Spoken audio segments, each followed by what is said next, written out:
There are 5 things that a modern print-on-demand store needs in order to get daily sales on Etsy. So in today's video, I'll go over each and every one of them. Let's get into it. Now, the first thing is to list the items at break-even pricing. Everything basically on Etsy is about rank. But in order to get on the first page, like the listings on the first page get a lot of sales. In order to get on the first page, you can only get there by actually achieving sales, as the more sales you get, the higher rank you get. So to get rank initially, as print-on-demand sellers fiddle around a little bit to give us the best chances possible of actually achieving rank. And a great way to do this is to actually pull the lever of pricing. So what I like to do is that I list my items at a $2 to $4 margin. If we just go into the Etsy Allure calculator here and just take a sweatshirt. A sweatshirt costs basically, by Monster Digital at a Printify premium price, it costs $22.4. If we want to have like the pricing here, about $12 profit, about a 30 to 40% margin, what I usually have as a profit pricing margin, then I want to list it at a $29 margin, so that I can earn about $2 to $4 when I actually list the item in the beginning. The main thing that I've learned throughout this Etsy journey is that the lower price you have, the more volume you do. And generally, the more volume you need to do in order to hit your margins. So the lower the price is, the more sales you get. The higher the price, the less sales you get, but more quality sales, because you actually earn more profit. This is a bit of a tangent, but basically, if I want to achieve $10 profit margin here, I basically need to sell 3 of these, right? Yeah, about 3 of these to achieve a $10 profit margin. Whereas I can sell just one at like $37 and achieve a profit margin of 10%. So generally, when it comes to pricing, the lower margins you have, the more volume you need to do. The higher the price is, the less sales you do, but the more profit you make. In my opinion, at least how I see Etsy, I don't see it as a creative endeavor. I see it mainly as a business. So I want to earn the most profit that I can from the business. So I want to list them at the highest profit margin possible. The most important thing here to actually get those daily sales and to get those initial sales mainly is to list it at a break-even cost. So listing it here at $29 won't garner much profit, but it will garner rank. When the listing itself has achieved 10 to 15 sales or a visibility score on Everbee of around 50%, I'll show you what I mean here.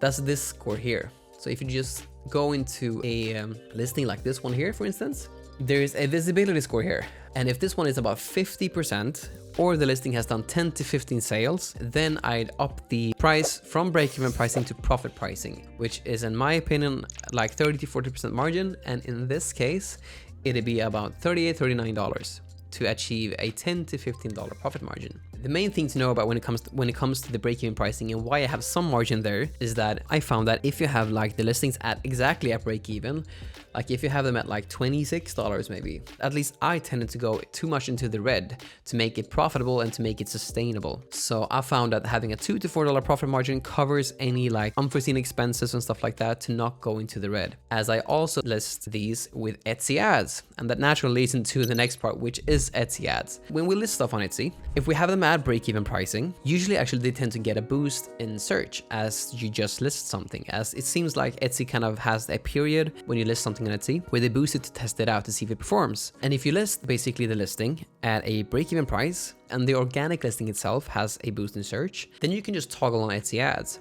Etsy ads in and of itself is just a toggle on, and what it basically does is that it creates a separate listing in search. I'll show you in a second. Let's see here. I'll just search for sweatshirt. So if we filter this physical items shipped to United States. Okay. So if we just scroll down here, so the first row here is mainly just ads. So when you toggle like Etsy ads on a specific listing, you have basically another listing showing up in search, which would be marked as an ad. So if I scroll down here, you can see these, for instance. Let's see here. You have this one here. This is the organic listing. Like when the person actually has listed the item on Etsy, this is the organic one. Whereas this one is the ad listing. So they have this listing specifically on ads, which creates this separate listing in search. But if you have your ads on initially, when you actually list an item, you get basically another listing in search, which will drastically improve your visibility in search, because there's a statistic somewhere that I've heard. I'm not sure where I heard it, but I've found it to be true, in my own experience at least, and that's that a customer needs to see your item at least 7 times in order to actually purchase from you. If I just scroll down here and first I see this one, like people just scroll down like this, they don't take much time to actually consider any of these options, but people consume it like this in my experience, and then they see both this one here and then this one here. Then in my experience, it drastically improves chances of actually getting seen and to actually getting clicked. So if you're a seasoned seller and you feel comfortable with risk, then I would definitely like use ads as a tool with your launch strategy. So having them at a break-even price, which is $2 to $4 gross margin, which is basically the profit you get after Printify's cut when you basically purchased the sweatshirt from Printify. So $2 to $4 margin here, and it's newly listed. Then I would use ads to basically give the listing as much exposure as it possibly can. And the reason for that is that it gives you the results faster. If you're testing out new designs, you'll know that a specific design doesn't work in this niche or in this niche, or it doesn't work at all. But apart from that, you can also maximize the chances of actually getting sales. So if you're seasoned and feel comfortable with maybe losing a bit in the beginning to figure this stuff out, as all the nuances, at least in my opinion, it's always never as black and white as it kind of seems here on YouTube. I at least always had to learn this for myself in order to actually get anything like this like understood in my brain. But if you're comfortable with losing to just learn a little bit and then to basically get better with Etsy ads, then I basically would use them initially. And the caveat to this is that when you test stuff out with Etsy ads, what I tend to do is that I always go into the Etsy ads page and I see that I sort everything by spend. If something has spent $10 and it's not achieving the ROAS that I want, I have two separate videos, one beginner video about ads and one advanced video about ads. I'll link them here consecutively, so I won't go into ROAS, but it's basically if you know your margins, you can know your ROAS, as ROAS is just the return you get when you actually spend money on ads. But all in all, if you know your margins and you know your ROAS, if the listing itself has spent $10 and it's hitting at least the break-even ROAS, then I'd keep it on. But if a listing has spent like $10 and it has a less ROAS than the break-even price, then I usually just take that off entirely. I'm not attached at any results here, which is, I think, a really important thing to know. So anything that doesn't work, I just take that off of ads, just let the losers sink basically, and then just keep the winners on. But if you're new to this whole thing with Etsy, you're in your first year, or maybe you haven't like done over 100 sales or something like that, what I would then do is to only use ads on things that have actually sold. The key thing is sold, not viewed, not visited. When someone clicks the listing in search, like this separate listing up here, if I would click this, that would cost money for the specific seller here. The easiest thing to do is when something has actually sold a couple times and it's like a great seller in your shop and you don't feel that comfortable with ads, set like a budget of like $100, which I know can sound like a lot, but if something is selling well, like people are clicking on the listing and they are converting to sales, then that basically just gives you fuel to the fire. Since you already know that sales, boosting traffic to it will most likely just garner more sales. But the key thing is sales, not like likes, visits, or views. If something isn't converting and you're putting traffic to that, then you're just paying for clicks, which just doesn't make sense. So only put stuff on ads that actually sells. And the key thing to know is that you actually only pay when someone clicks the listing itself, which means that if the SEO isn't that good, you can basically take the listings that you put on ads that are great sellers, take off the SEO in the Etsy ads that doesn't make sense, that doesn't really convert. You can just try to increase the conversion rate as much as possible by just taking off search terms within the ads that doesn't convert well. In short, if you basically are new to ads and you feel uncomfortable with ads, the good thing to know is that you only pay that when you click. So if you set like a $100 budget, it won't spend $100 a day. It will only spend that if a lot of people are clicking on a specific listing. And if you only are like pushing listings with ads that are actually selling well, the likelihood of you actually selling more if they click is a lot more. In short, I would set a higher budget, like $100 at least, and push the listing with ads that are actually selling well. And the good thing to know is that if you only have your own sellers on there, it usually like doesn't spend that much. You will usually also see sales along with the listing that you have on ads, as long as you're pushing your own good sellers. If you found some value in this video, please hit that like button and subscribe, and hit that bell notification button as well, as that helps the YouTube algorithm to know that you actually like the video. I'm trying to help as many people as possible with my Etsy print-on-demand content, so doing this will let the algorithm know that it should be pushed out to more people that want to know about this. In return, I'll do my best to make the best Etsy print-on-demand content that I possibly can do. Let's get back into it. Now, the third thing that is really important to know here, that goes heavily in congruence with the ads, is to only use targeted SEO. I basically used this example a lot of times before, but if you sell a flamingo shirt, it should say flamingo shirt or flamingo t-shirt. Or if you sell a sweatshirt like flamingo sweatshirt or flamingo crew neck, it shouldn't say bird shirt or bird sweatshirt. As if someone searched for bird sweatshirt, they might not actually want a flamingo sweatshirt. But if someone actually searches from flamingo sweatshirt and you sell a flamingo sweatshirt, the likelihood of them actually wanting to purchase your stuff, your item, is really high. Apart from that, if the SEO is really targeted and you don't have all these really broad terms, then that also makes Etsy ads super easy. Like, I don't think I've gone into my Etsy ads console and taken off keywords for like 6 months or more than, or something like that. And the reason for that is that to only use targeted keywords. Like I mentioned, like if you sell a flamingo sweatshirt, only have flamingo sweatshirt or like flamingo crew neck within the SEO. Don't have bird shirt or like animal lover gift or something like that. As the reason for that is that the Etsy ads will take the title that you have and push you on those keywords. And if the keywords aren't that targeted, you won't get that many sales basically. You shouldn't like make up SEO. The easy thing, like if I just search for flamingo sweatshirt here, like I have a whole SEO video. I'll link that here if you want to go into the nitty-gritty of that. But if we just take, let's see here, let's take this one. And as I don't want to out any of my fellow Etsy sellers, some of the stuff will be blurred here. I hope you can understand that. The important thing to know here is to just take this and just make it better. Like this person selling flamingo sweatshirt, so having that flamingo sweatshirt makes sense. Or like Christmas flamingo sweatshirt also makes sense. Or like pink flamingo Christmas shirt also makes sense. Christmas crew neck, gifts for Christmas and holiday sweater and Xmas doesn't make sense at all. So what I would here do is just take all of this and then just I would use this like this SEO exactly myself, as SEO is just a title. It's not something that's copyrightable. So you can just take this. So just take this out, like take this, use this, and then just take this out as that doesn't make sense. And then just use the search bar.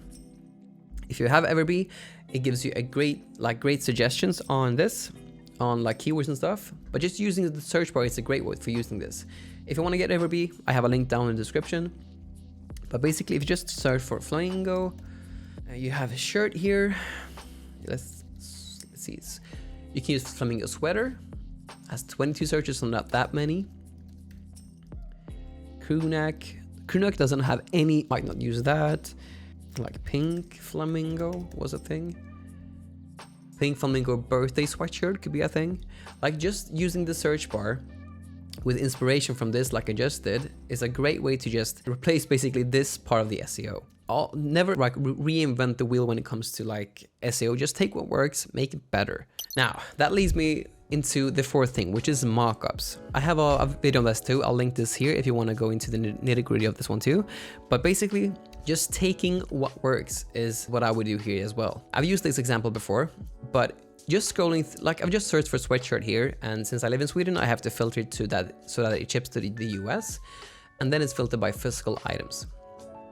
Now, if we just look at the first page here, we can see this one, as I mentioned before, this one here, and this one has the exact same mockup. Like it's the exact same picture with their unique designs on them.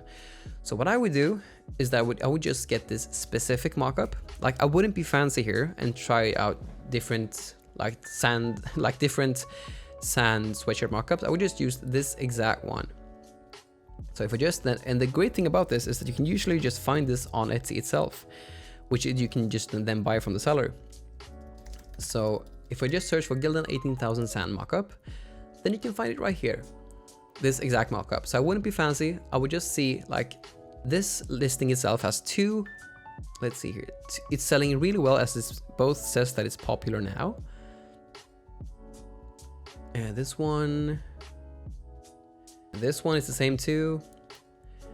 Both these two are bestsellers, and it's the exact same picture. So I would just get this exact listing. I wouldn't be fancy. I would just purchase this as well and use this as my main thumbnail image for my listings.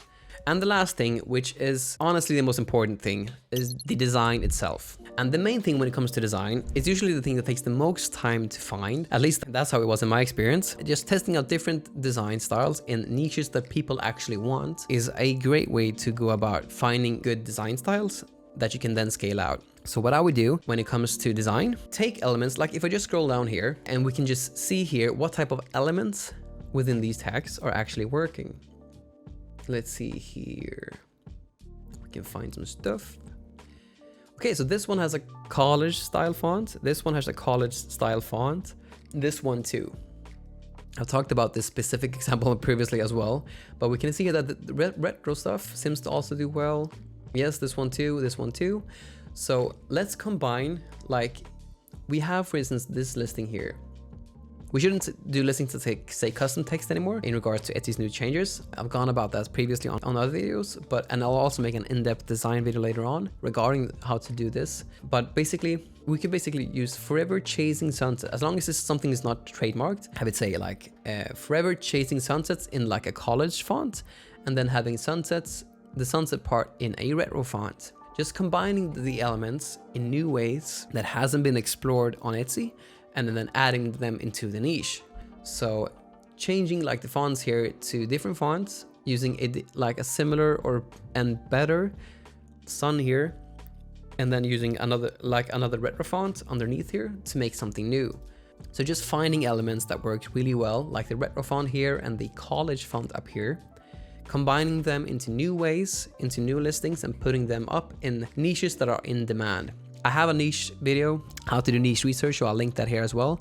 But basically just testing out different types of variations, like different type of design styles within niches that are in demand is a great way to find great selling design styles. One of the most important things about this is that when you actually find a design style that actually works, and a niche that works, like double down on it. Like if you sell really well in the nurse niche within a specific design style, then scale that out to every different type of nurse there is, and switch the design around a little bit to make a new version of it and put that within the sub niches as well. That's been one of the main things that actually made it work really well for me, is that when something works, I just focus on that one. I fiddle around with the design to actually create something new out of it, something similar but new. Like if you have a design style that actually works well, flip it around a little bit, put that up in the niches itself. The most important thing is to actually scale a design out to all different sub niches within the niche. Like if you sell really well in a specific nurse niche, then scale it out to all the sub niches and all the different type of nurses there is. All right, so if you want to learn more about print on demand, I suggest watching this video right here. And if there's any videos that you want to see next, just drop a comment down below and I'll do my best to help out. I'll see you in the next one.